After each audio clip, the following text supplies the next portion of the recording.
Ayan, so bukas, itutour ko kayo sa buong farm para makita nyo yung iba't ibang klaseng hayop na meron sila dito, then yung mga puno, and I saw a dog kanina. Ayan guys, so ipapakita ko lang sa inyo ang gabi dito sa farm sa Ras Al Khaimah. Ayan, so as you can see guys, ayan yung may pailaw dyan, kita nyo yan.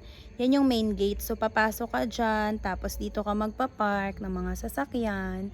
Ayan si Matthew, ito kay Kuya Dondon, ito kay Ate Dimple, tas wala pa yung iba. Okay? So, ayan. Pagpunta mo dyan, sa side na yan, papunta sa daan na to, itong daan na to papunta doon, dyan may mga alagang hayop dito sa farm na to. So, bukas i-check natin. Okay. The next day. So, good morning everyone. So, second day here and kagising ko lang. Kasi kailangan ko magtimpla ng kape and prepare. Ang bigat ng mata ko. Kasi alas 3 na kami natulog and alas 6 pa lang ng umaga dito. Then, see guys. Ganito ang umaga dito sa farm. Wow. Ang lamig. Ang lamig dito. Ang sarap.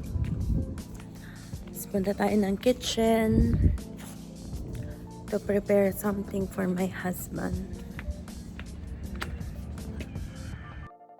2 hours later. So, hello guys. Ngayon, ang init lang guys. Pero samahan nyo ako kasi itutur. Gusto nyo yan? Ang pala ng labi ko. Nag-ano ako lifting. Saan ka galing kuya? So, itutur ko kayo ngayon guys dito sa farm, sa labas naman. At may naririnig kasi ako mga nag-uunga eh. Kaya tara. Ayan, maraming kalapate doon. Tapos may duck and may mga manok. So, sige. Tingnan na natin.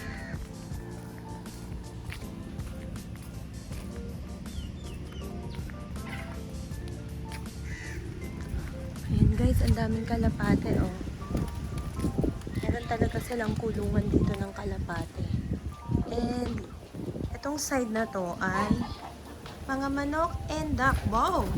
First time ko makakita na pinagsama yung duck ha. Ay, nakakapasok sila. Ayan guys, tingnan yung mabuti. Nagpa-blur. So, ayan guys. Bakit ganon? Ayan yung mga manok. Mga manok, may duck, may kalapate. Ayan. Tapos kumakain sila. Time nilang kumain ngayon. Kaya pala ang ingay eh. Mayroong manok na 45 days. May manok na panabong. Bakit ano? Gusto ko sanang buksan tong pinto para mas makita nyo sila ng mas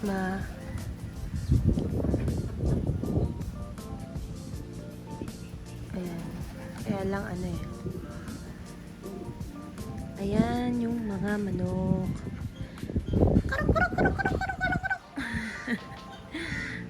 Ayan. Tapos, ito yung mga kalapate. Ang daming hipot, syempre. Tapos may malaking pabo. Here, sa side na to. May naamoy ko yung atokan nila. Ay, ang daming pabo. Ayan o, ang daming pabo. Ano sila ibibideo ng Ayan, guys, tingnan nyo. Ayan, ang daming pabo. Isang puti, tapos lahat na itim. Siguro mag-asawa tong puti at saka yung itim. Ayan, guys.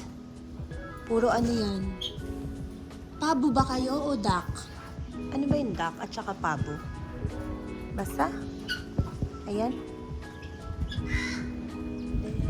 Then, ayan, pupuntahan naman natin yung mga alagang hayop pa na iba dito. Merong sheep, merong kambing. Ayun, may nakikita ako, kulay puti. Hello, meme. Me. Hello, balaking kambing. Me. Me.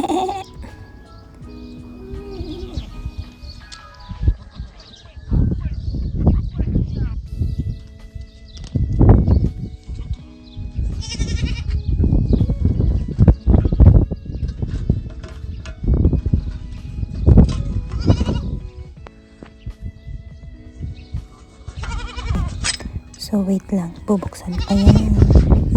Katakot. Ang dami nila. Wow, grabe. Hello, mga sheep. Ala, first time ko makakita ng ganito. Ang cute. Ayan, nagtakbuhan sila. Hala. Nagtakbuhan sila. Hello. Hi, my friend. Sundan natin. Ayan, ang puwet, ang sasexing maglakad. Takbo pa, go, takbo. Ayan, hinabol na nung anak yung mga nanay nila. Yung nanay niya, ayan. Ayun, takbuhan pa. O, mga kambing, hindi mo na malaman kung kambing pa ba o sheep na. Magkakapatid yata sila. Hala, daming kambing, kulay itim. Niluluto ba tong mga to? Labas na ako ulit.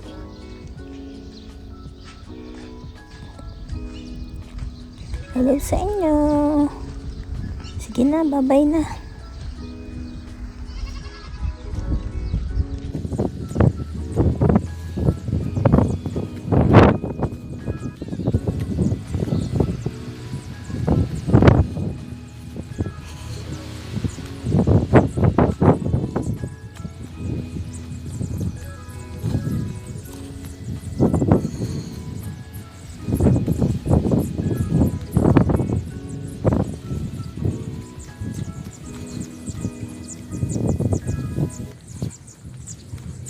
Iba-iba sila. Siguro binebenta din nila. Grabe, ang laki niya guys, oh. Tapos may daan dito, may daan dun. Ang laki niya. Kung naalagaan to sana ng mabuti, yung mas pasobra. Tapos lalagyan ng mga maraming pananim. Ang ganda nito. Ayan. Tapos may daan dyan. And here. Ayan, mga puno. At mga pananim nila. Siguro kakatanim lang nila. Parang mais siguro yan. Ito. Ewan. Ayan. Hanggang dun siya sa dulo. Then, meron silang tanim dito. Ayan. Sa side dito. Ayan. Parang flat. Nung grade 6 kami, gumagawa kami ng ganito na flat. Yan o, mga kangkong. Kangkong ba kayo? Hindi ko alam kung anong klase mga halaman sila, pero para talagang kangkong. Kangkong siguro. Tapos ito, mga, ayan, ewan ko kung ano yan. Ayan. So guys, mainit lang kasi. Pero, ayan. Ito, hindi ko alam kung ano nakatanim dito. Bakit kaya to nakataklob. Pero, kita ko siya na halaman siya guys. And ayan, may mga talbos ng kamote. If I'm not mistaken. Ayan, ang daming tanim dito guys. Oh, mga talbos-talbos. Merong pechay. Merong kangkong. Ayan, tinaniman nila, guys. Oh, mga flat-flat yan. Flat-flat. Naalala ko nung grade 6 kami. Gumagawa kami ng ganyan. Tapos, kanya-kanyang, tawag dito, kanya-kanyang part. Then, ayan. Mainit lang, guys, ha. Pero, tapos, ayan. Ang dami.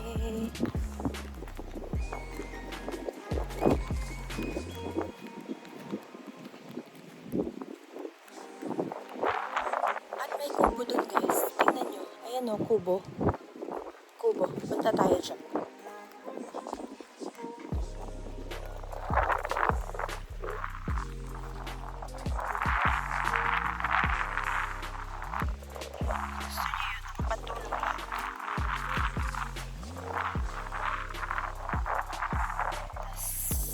Ang daming puno ng dates dito. And, ayan.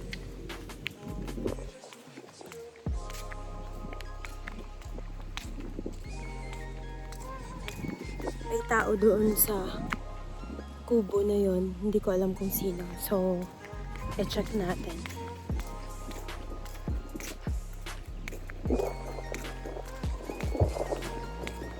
Uy, may kalamansi. Kalamansi. Nakakita ako ng puno ng kalamansi. Tapos may mangga, guys.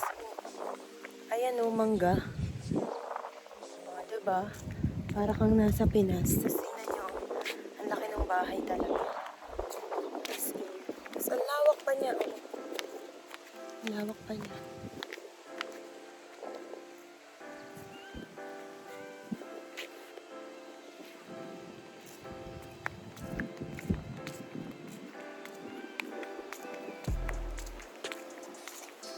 Gising na pala. Para Na. vlog mo. Anong daming load? Yan ito si Wala. Isa pa nga lang eh. Paano ba ginagawa? Ganda ng buko.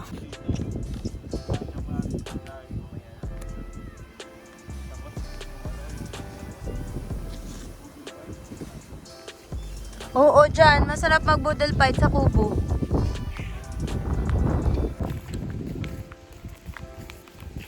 Kumuha nga ako na isang ganito. Dates? Oh, ayan. Hinog na? Natarating yun. So, ito po yung dalawang tao na magnanakaw ng dates. Isa lang. Ako, nag-imagine pa naman ako ng... Ay, mahal kaya yan. Pag tumutubo yan, tas ibebenta nila, mahal kaya yan. Tutok lang sa'yo yung ano, ticket. Ayoko. Hinog na yan. Baltan mo lang kasi ano.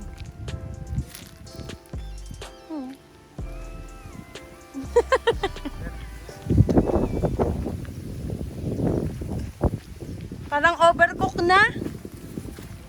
Overcook. Alam ko, grapes to. Tapos, Yan, patay ka. Sabi ng aso pa, Ang laki ng bahay.